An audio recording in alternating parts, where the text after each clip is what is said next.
so it's not Stonebridge taking over, but it is the best ward, I think. And we'd like to see the Olympics in Stonebridge as well, not just in Wembley. Look, I think, first of all, I'd like to say thank you to Rudy and to Ronnie as well, I think, who does also a fantastic amount of work, and it should be recognised the amount he does with young people. I think it's very appropriate now that we do have Inspire here in Brent, because, let's be honest, it has been a tough time in our community. It has been a tough time for young people. So the fact that we now have this opportunity to give to young people, to make a difference, I think is fantastic. And again, thanks to all you guys for doing that. But Anne touched on creative arts, and we have very much creative young people. I'd also like to touch on business and enterprise, because I like to use that creativity to ultimately to make money and actually give our young people a solid future. Because with talent, with hard work, and with creativity, we can make that difference. And I hope that is the legacy that we can work with, not only just in Brent, but hopefully starting off in Stonebridge first. But thank you all very much, and God bless you all, and have a great time. Right, and this reception is with Brent Youth Radio, and so John Downey is going to say a few words on behalf of Brent Youth Radio. And we're doing the studio also.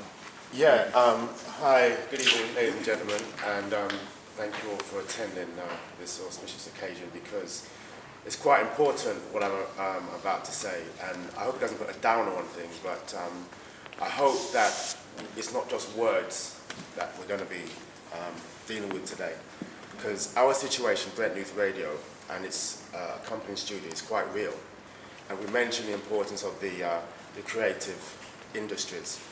There's a term that I developed in 2003 called the concept of the hidden creative economy.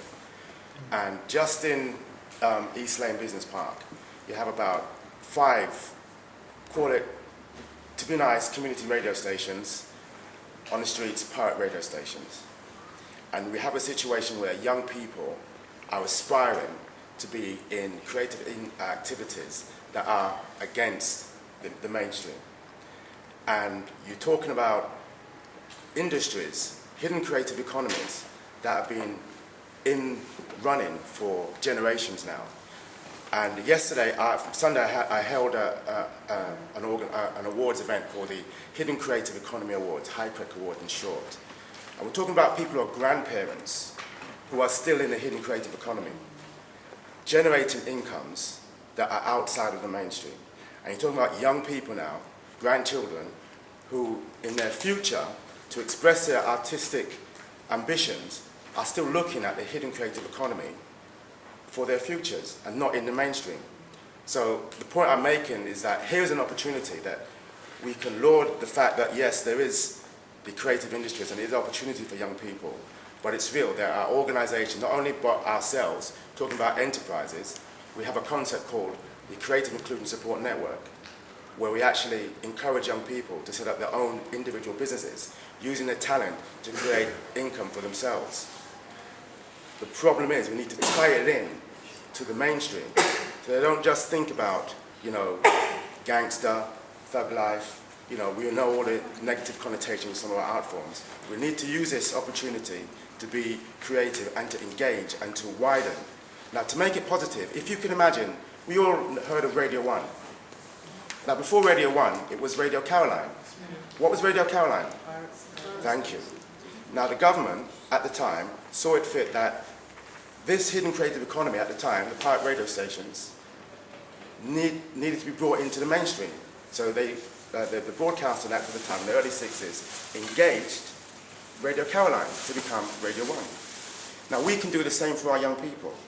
So we have a choice. We can walk away, yes, we're inspired by London 2012, say that was a good meeting, and carry on with our 9 to 5 as normal. We can say, you know what, let's be bold and take that step and take what the young people are doing and really engage them, not just in words, but in actions. And I've recently met Rudy, and I know he's a man of his word, and he's very inspirational, and he's very driven and dedicated to what he's doing. And I'm confident that Brent Youth Radio, the studio that we have, creative inclusion, hidden creative economy, and yourselves will really make this happen. So I'm looking forward to making it a reality. So hopefully I started down, but I brought it up. It can be real. If we open our minds, we can engage. And that's all the young people are asking for. Isn't it, Nikki? to really engage. Yeah? Not just words, but action. Thank you very much.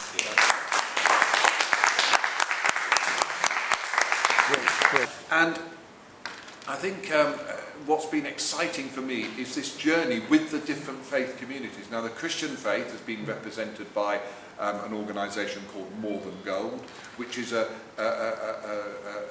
Christian response to the Games, and Rudy has been very much part of that. But Rudy came to me and said, we want to do something special here. We want to engage with not just within the church, but we want to get out, and we want to get out into the community. And when I look across the country, and another hat I wear is I work for the Church of England as their national coordinator for the Olympics.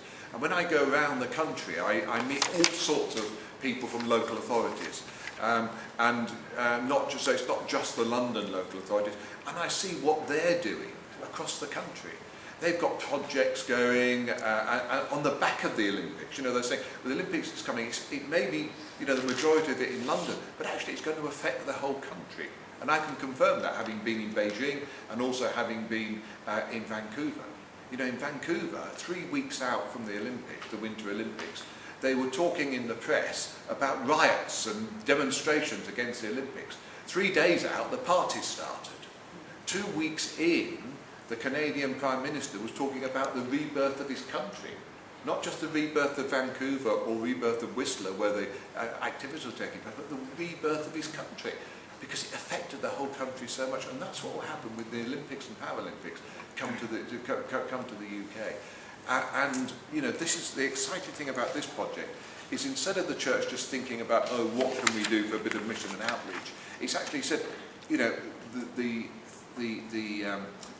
vision statement for the organising committee is to use the power of the Games to inspire change. And that's just what this project, Passing the Baton, does. It's about changing mindset. Instead of looking to see what I can get out of the community, it's actually looking to see what can we put into the community. How can we work together?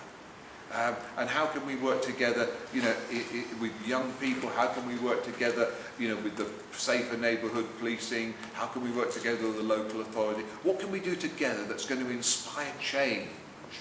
Now, you wouldn't have got this award, the Inspire Mark, unless somebody could pick up, the application form and say, actually, there's something in this. This is a project inspired by the Olympic and Paralympic Games, and it's a project that's going to bring about, it's going to deliver something. It's not just a name, it's not just we've got it, we can forget about it. It's actually about delivering some outcomes. And the outcomes are Rudy's just outlined, that, and peace, is a massive thing. In our neighbourhoods. The Roman Catholic Church went out and they asked the children and the young people within their secondary schools, within their comprehensive schools, what did they want from the Olympic Games? And they thought they'd say, a visit by an athlete or free tickets. We'd all like free tickets, wouldn't we? Or whatever. But no, they said, we just like some peace in our neighbourhoods. That was from young people.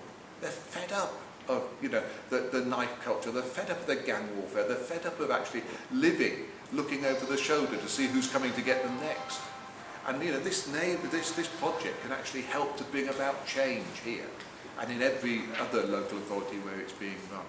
And that's what's exciting about it. And the exciting thing is that as a church, you've got behind that, and you've gone out from your four walls and you've gone out into the community, you've engaged with other people, and at the end of it, it will deliver a fantastic project. And I'm really pleased and proud that you've got this Inspire Mark. And I'd also like to pay tribute to the work that Rudy's done in this, because he's really worked his socks off to make sure that you get it, and it's not an easy thing to get, and you have to keep going backwards and forwards with different answers and questions and queries that they bring up. But eventually, he persevered, and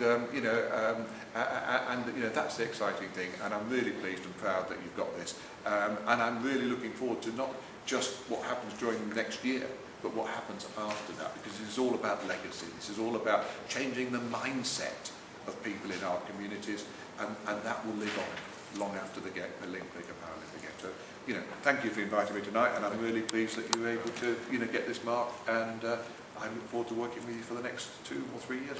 Thank you very much. I'd now like to ask Councillor and John, OB, Leader of the Council, to say a few words. Thank you very much.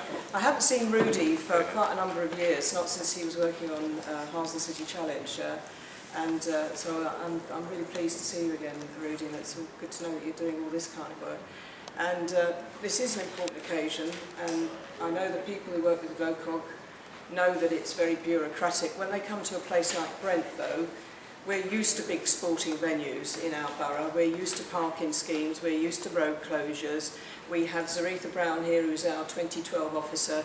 We're used to organising those sorts of nuts and bolts things, so we don't get anxious about Olympics coming here, like some other boroughs do. And we are very lucky to be an Olympic borough.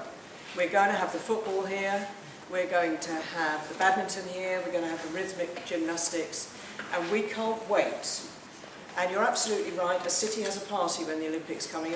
I'm old enough to have been at the Montreal Olympics, and I went to the show jumping there in particular, but the whole city was partying.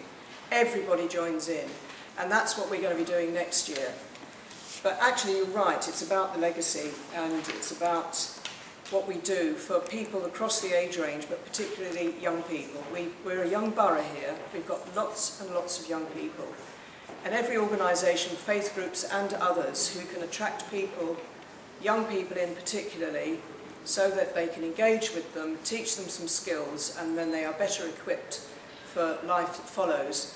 I've got to hand it to you, I think that's amazing. And I personally, sport and culture are very, very important, and that is the Olympics. But I don't think people realise how important the creative industries are. We've got a young person at the back here who I was speaking to, Nikki. She writes music, and she lives in Cricklewood. Well, why shouldn't she be connected in and able to actually perform, do her sort of writing and get it performed somewhere? The creative industries are very important because all of us want good entertainment. We pay a lot of money for tickets to concerts, to plays, to theatres.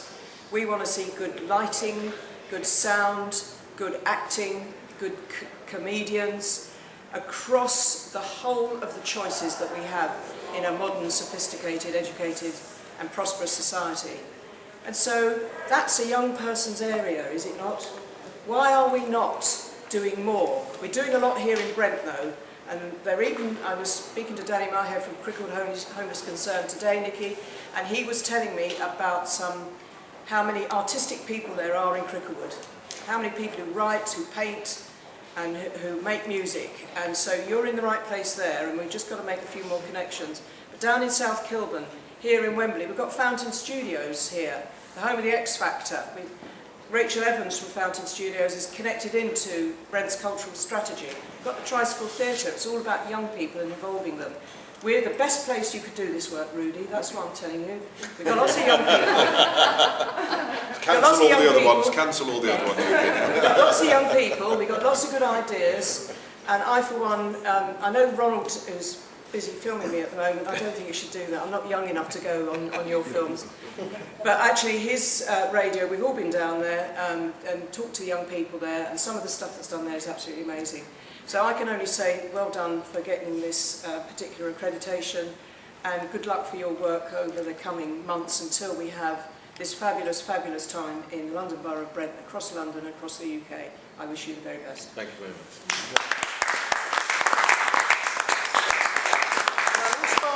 Because I'm going to the Diwali fireworks at the temple, and we will have to leave quite soon, right? Thank you very much for that. Can I ask Councillor Zafar Franco to come and say a few words? Yeah, that's fine.